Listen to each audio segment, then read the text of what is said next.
Hello दोस्तों, मैं हेमंत प्रजापति आप सबका स्वागत करता हूं अपने चैनल एचपी केमिस्ट्री क्लासेस में। और आज हम आइसोमेरिज्म का लेक्चर 2 देखेंगे। इसके पहले हमने आइसोमेरिज्म में लेक्चर फर्स्ट में काफ़ी कुछ पढ़ लिया था। आज हम स्ट्रक्चरल आइसोमेरिज्म पर बात करेंगे, जिसमें आज श्रृंखला समावयवता चैन आइसोमेरिज्म पर हम बात करेंगे।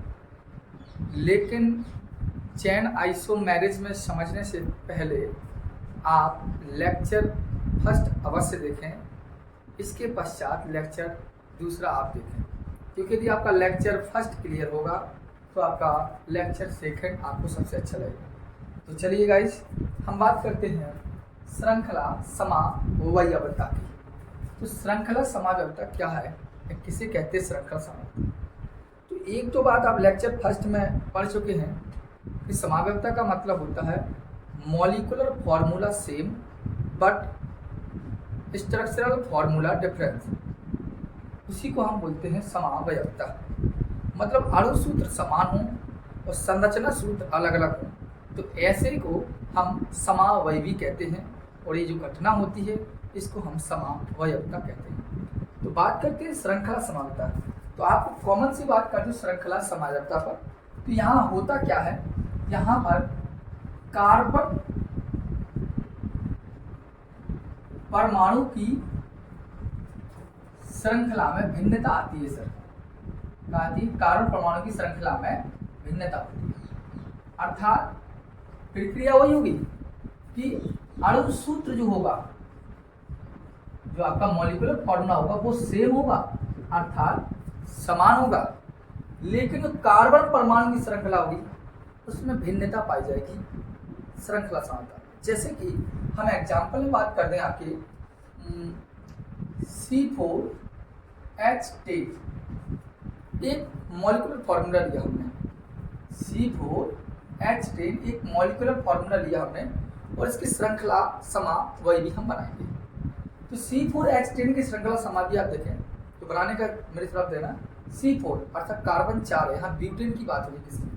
तो पहला श्रृंखला समावयवी कैसा हो सकता है, देखना यहाँ लिख सकता हूँ CH3 से स्टार्ट किया, CH3 फिर लिया CH2 फिर CH2 और CH3। इतना तो आप बना ही सकते हो। 1 carbon 2 carbon 3 carbon 4 carbon complete है। हाइड्रोजन देखो 3 2 5 एंड 2 7 एंड 3 10। तो कितनी टोटल संख्या हो गई, 10 संख्या है। अर्थात एक मॉलिक्यूलर फॉर्मूला की संरचना आपके साथ। इसका नाम देखें तो कह सकते हैं एन ब्यूटेन, क्योंकि 4 कार्बन से सिंगल बॉन्ड है, एन होगा, ब्यूटेन कंप्लीट होगा। इसके बाद इस श्रृंखला को हम इसके नीचे लगाते हैं इस प्रकार। देखो CH3 और CH2 की जगह पर बैलेंसिंग ज़्यादा हो इसलिए इसके नीचे आएगा तो ये 3 हो जाएगा और वो CH हो जाएगा। यदि इसको देखें तो एक श्रृंखला समावयवी बना। इसके बाद और कोई श्रृंखला समावयवी बन ही नहीं सकता।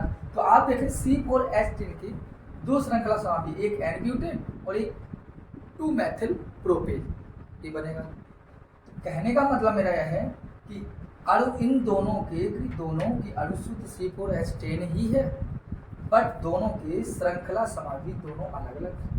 इससे बोलते हैं 2 मेथिल और 3 कार्बन है तो होगा क्या, प्रोपेन। हुआ ना हुआ। तो कहने का मतलब है C4H10 की श्रृंखला सर बनेगी। इसी प्रकार हम आगे की बात करें तो देखो एक एग्जांपल आप C5H12 की और सूत्र C5H12 है। इसके लिए श्रृंखला समावयवी देखें तो कार्बन संख्या की 5। तो देखो CH3 से आप स्टार्ट करेंगे और CH3 पर ही छोड़ेंगे जब तक कार्बन संख्या 5 ना हो जाए। CH3 single bond CH2 single bond CH2 single bond CH2 और single bond CH2 1 2 3 4 5 and hydrogen परमाणु 12 है। एक श्रृंखला ये है। इसका नामकरण की बात करें तो N तो सब लगाते हैं नॉर्मल के लिए।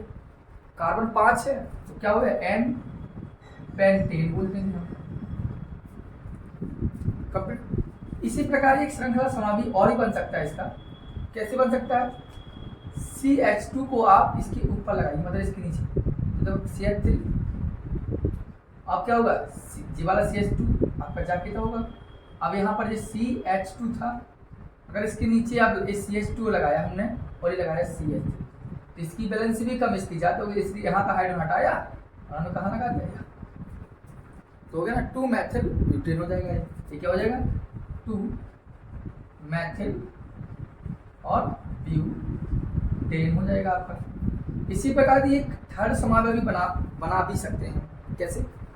अब हम इस CH2 को उठा के इसके यहाँ लगा दें तो इसका हाइड्रोजन यहाँ आ जाएगा, जिसकी बैलेंस कंप्लीट हो जाएगी। देखो इस प्रकार CH3 C इधर जाना है तो अब क्या होगा, CH बचा अकेला, इसका हाइड्रोजन कम हो जाएगा, इसके नीचे CH3 था ही और जी पहुंच जाएगा इसके ऊपर CH3 और जी हो जाएगा CH3, ये होगा। समझ रहे?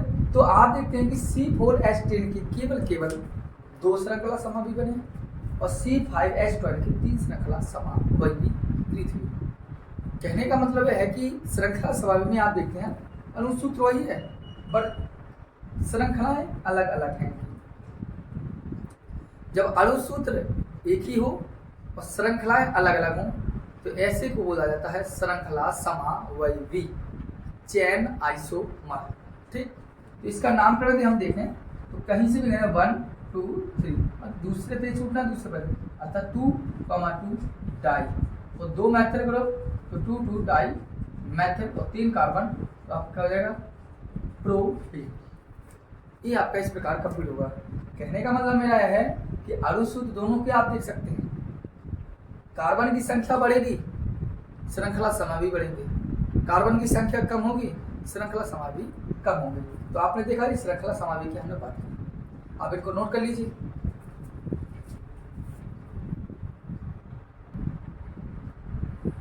देखिए अब हम बात करेंगे, समय बचे और आपको ज़्यादा ज़्यादा समझा सकें इसलिए ऐसा पीछे करें।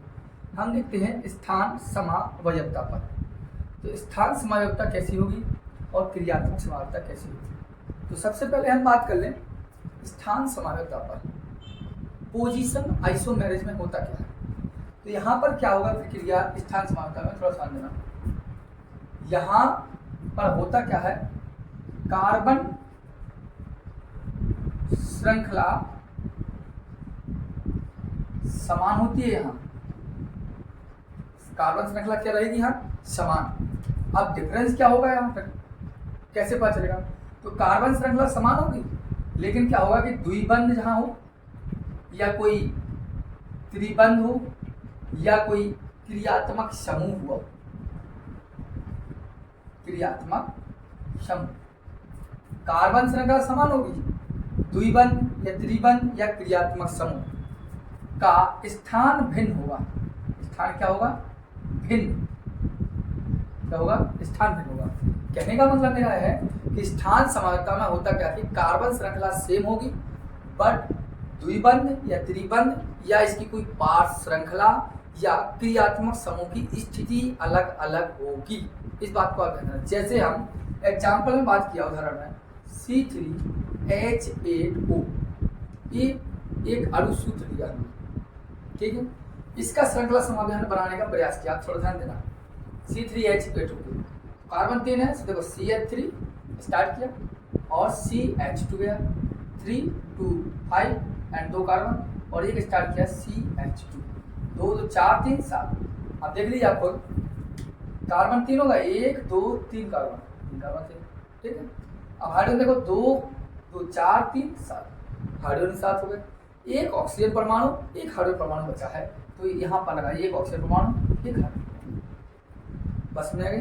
अर्थात क्या बना है, मैथ एट प्रो, अर्थात इसे बोल सकते हैं प्रोपिल अल्कोहल या प्रोपेनॉल, वहीं से गिनेंगे तो फर्स्ट, ऐसा हो सकता है।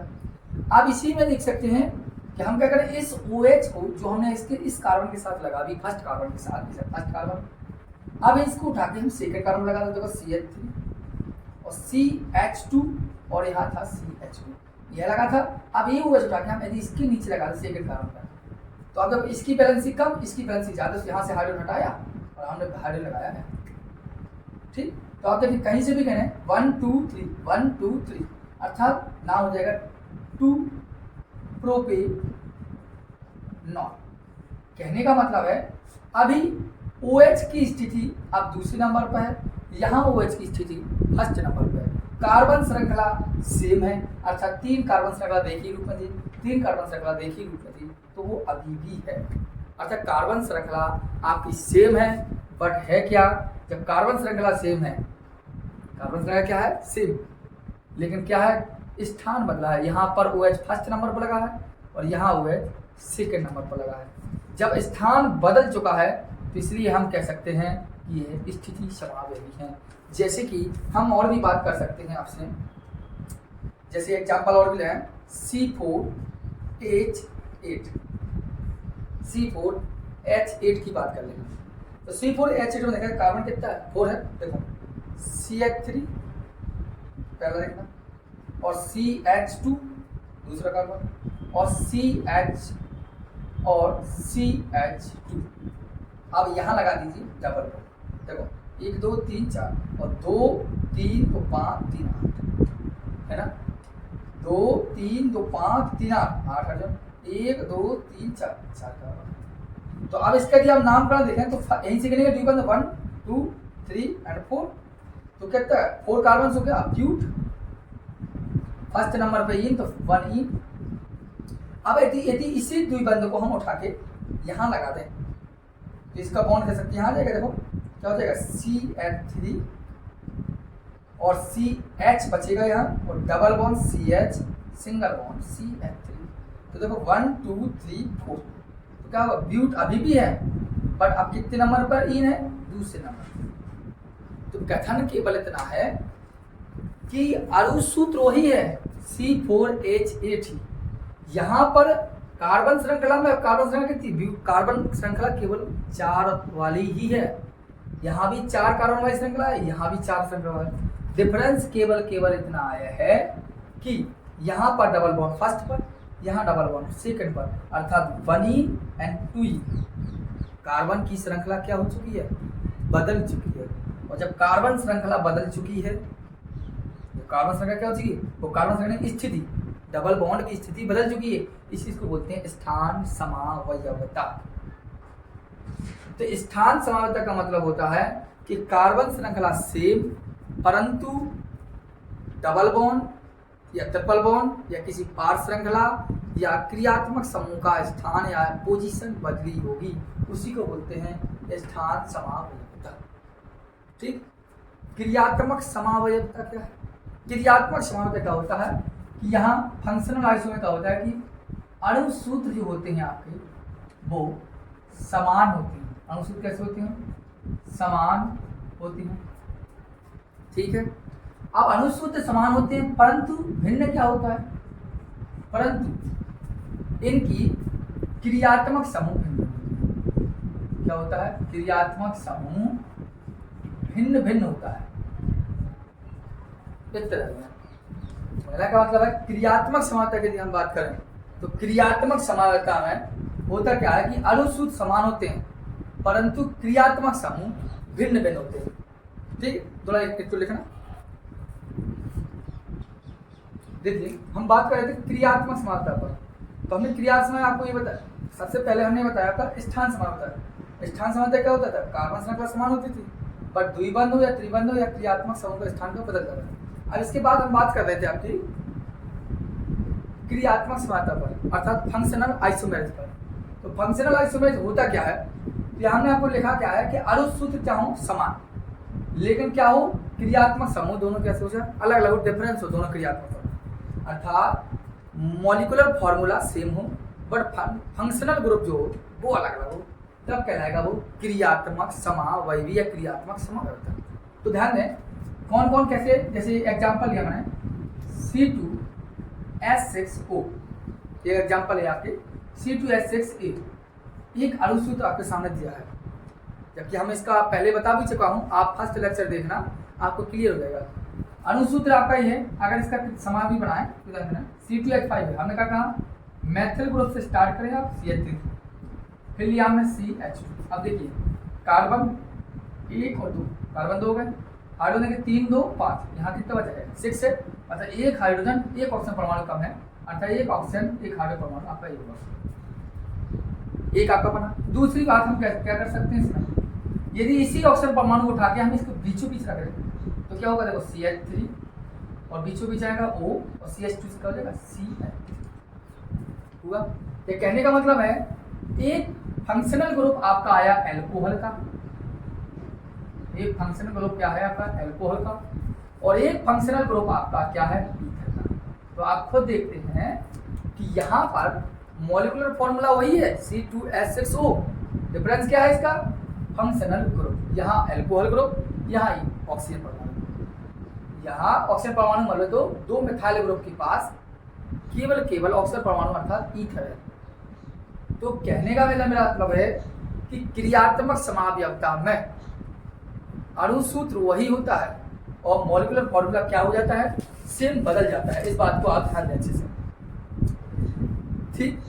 तो C2H6O के इसी प्रकार ध्यान दें C3H6O का देख लीजिए आप, श्रृंखला समावयव फंक्शनल समावयव देखिए, ये C3H6O लिखा है, आप देखिए इसका ये बना सकते हैं हम क्या, फर्स्ट पोजीशन देखना CH3 लिया हमने वही, और एक लिया CH2, कार्बन 2 हो चुके, अब एक कार्बन बचा, हाइड्रोजन बचा, ऑक्सीजन बचा, तो आप लगा सकते हैं CH। देखिए एक कार्बन, 2 कार्बन, 3 कार्बन है, हाइड्रोजन का 3 2 1 6, 3 2 5 और 1 6, और ऑक्सीजन भी कितना होता है। आप देखिए अब क्या कर सकते हैं, दूसरा समावयव क्या बन सकता है, दूसरा समावयव बन सकता है इसका हाइड्रोजन आप इसी को दे दीजिए, ऑक्सीजन इसको आप बीच में इसके साथ लगा दीजिए, मतलब इसके साथ। देखिए कैसा हो जाएगा CH3 हुआ सेम, अब C के साथ क्या हो जाएगा, O आ जाएगा तो Cu, और जी हाँ एक हाइड्रोजन परमाणु यहाँ चला जाएगा तो क्या हो जाएगा, तो क्या हो जाएगा CH3। तो कहने का मतलब देखो अणुसूत्र वही है C3H6O, क्रियात्मक समावयव देखिए यहाँ पर एल्डिहाइड ग्रुप है और यहाँ कीटोन, यहाँ क्या है एल्डिहाइड ग्रुप, यहाँ क्या है आपका एल्डिहाइड, और यहाँ क्या है आपका कीटोन, तो दोनों क्या है अलग अलग ग्रुप हैं। तो कहने का मतलब मेरा यह है कि एक एल्डिहाइड ग्रुप और एक कीटोन ग्रुप, दोनों के फंक्शनल आइसोमर अलग अलग हैं, मॉलिक्यूलर फॉर्मूला वही है। तो ये कहलाते हैं क्रियात्मक समावयवी और ये कहलाते हैं स्थान समावयवी।